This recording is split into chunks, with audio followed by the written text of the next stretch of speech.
So yeah, we're inside the northwest corner of the Big Apple in Colborne.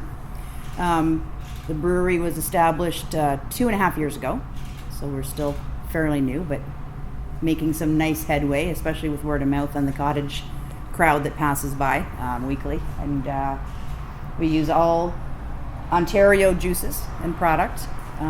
Anything we do flavor with, for the most part, is either an organic concentrate or real deal product, like the grapes we were talking about in the True North. The almond cider is just literally crushed almonds. Gatsby uses the cocoa powder. Yeah. You had that collab with the Gatsby. I mean, obviously the cider is, or the chocolate's right next door. Is that something that, you know, you get people coming through and saying, "Oh, I got this idea, that idea," and you sort of take it, or do you leave that to your headmaster and let him do all that? Yeah, the brewmaster kind of had to. That was a funny story actually, because once the sugar fermented out of Gatsby, it was actually left a little bit of too much bitter cocoa taste. So that's when we needed the chocolate flavoring to bring it back to a more palatable cider, just to smooth it out a little bit. You know, Sure. Kind of like baking without sugar. It's no fun by the time the sugar's gone. Yeah. So. And you just came out with one today. Tell us about what came out of the bat. So Oh Honey is a new bottled into our 341 size, so it sells at $3.50, just like the other blends to mix in a 6-pack. It is flavored with honey, just honey and apples, and it's quite a nice, light, refreshing cider. How long would that take to, you know, go through the whole process? Generally, everything occurs within about a month. So depending on, obviously, if we have some issues with the space, because we do get lots of blends going at one time, we can use the glycol tanks to calm the process down until it's more reasonable to get the bottles in here. As you can see, we're not a very big operation at all. So once we start sliding skids of empty bottles in, it gets a little tight. So why don't you walk me through what you have here and what they do? The different tanks. Oh, sure, okay. Well, I don't know all the technical specifications or anything, but we generally start in the bigger tanks here to mix. And then this is our new toy actually too. So this is a one-step filtering machine now. So before, when they had to use the paper medium and keep changing the medium to force the cider through, this one does it all. So it's huge time saver. Huge. Yeah. The brewmaster is just ecstatic with this one. Toys. Yeah, for sure. So then we transfer over to these 3 tanks here are all, we can refrigerate. Obviously we've got to cool down to carbonate. And then the glycol liners, like I said, will slow or stall the process if they're happy with the alcohol levels. And of course the tasting that goes to the LCBO for, you okay, hon? Yes. Did you hurt yourself? Oh, I thought you turned your ankle over.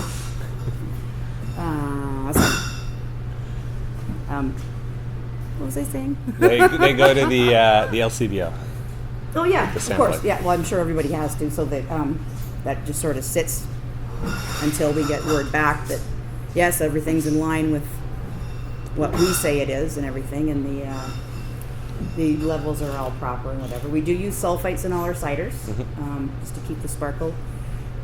For the most part, that doesn't seem to bother people. I don't know, have you heard in your experience how any places that don't I'd use say them? Or? I'd say 95% of what we've come across has them in it, Yeah. right? Labeled properly, which is what everybody asks for. And then if they have that sort of issue when it comes to reacting as a local, mostly know that sulfites are in pretty much every cider. So Yeah. we haven't really come across that as being a big thing. Some of the more like supernatural or some of the older world stuff that you get coming in import is maybe a little bit different, but even those mostly have the sulfites added to them as well. Just seems like it's part of the standard process for it. Yeah, like a necessary evil, more or less, right? I've only had several, and literally a handful of people like walk away and not make a purchase because the sulfites are there. I think it's more a curiosity thing. And we still do get the odd Brit come in that wants some scrumpy, which sounds pretty chewy to me. It sounds like maybe the Guinness of the cider world. Am I far off on that assumption? Is it? Yeah, it's definitely its own sort of category, as you would say, for ciders. Yeah.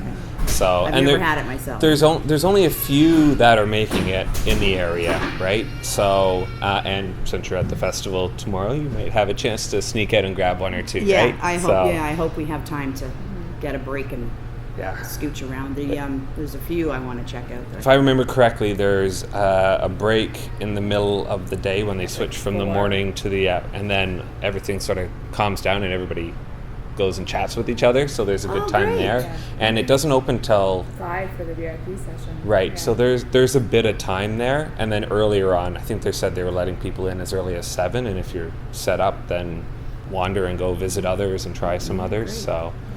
So you do all of your work here, and then you bottle in-house as well. We do. And then your bottle process includes, you do the little 355s, and then you do the larger sort of wine-ish style 710s or whatever they are. So there is a monster, well, it's not a monster size-wise. It's probably about the same scale as this.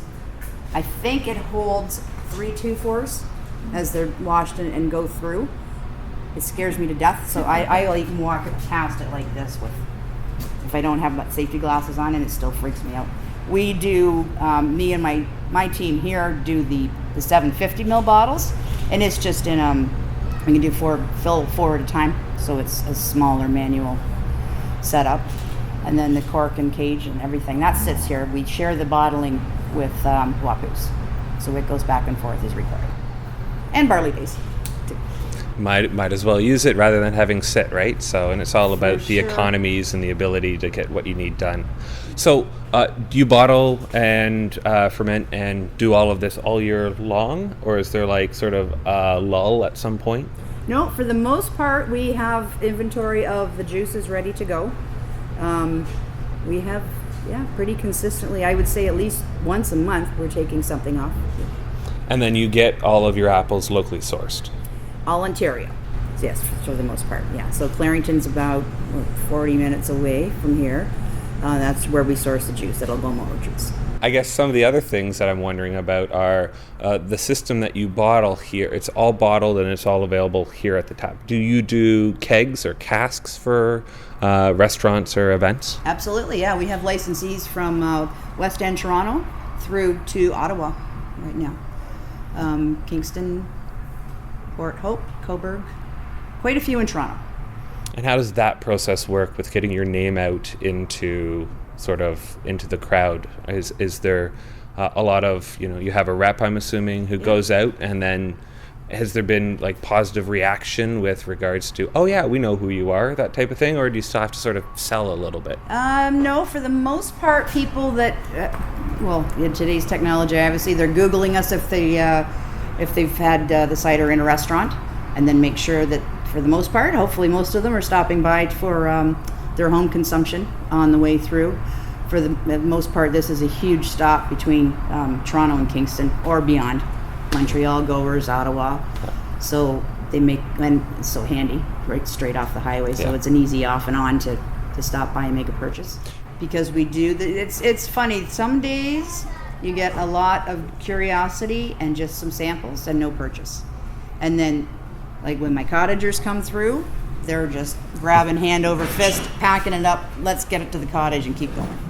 So there's a lot of people that don't bother with the tastings anymore because they're familiar with all the product, or the ones in particular that they love. So. Yeah. What would you say is one of the bigger challenges that you've had being in the facility here in the space? For the most part, just getting visibility is huge. We put, let's get up right now. The black logo for the premium craft is on this door, but then as soon as we get transports parking in the parking lot, people aren't seeing it from the highway, and that was a big oversight for trying to get, obviously, the signage up where people can visibly see that the brewery is here, because they're not sure physically where it's located, I think, inside or out of the building.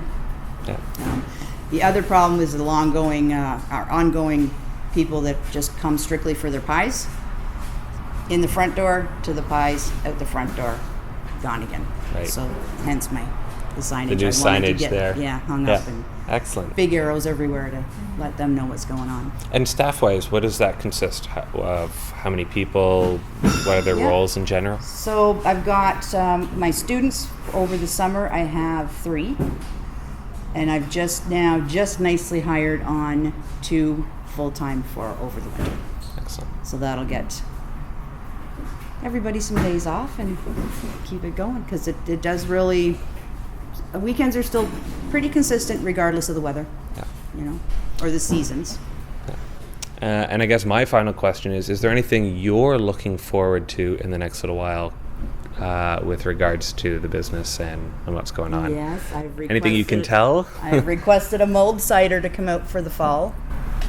So I don't know what kind of, if it's going to be more nutmeggy or cinnamony, but some definite heavier, cozy notes to it. So hopefully Amy, our brewmaster, will cook some of that up for us, because I think that would really move for especially fall, you know, then into Thanksgiving time.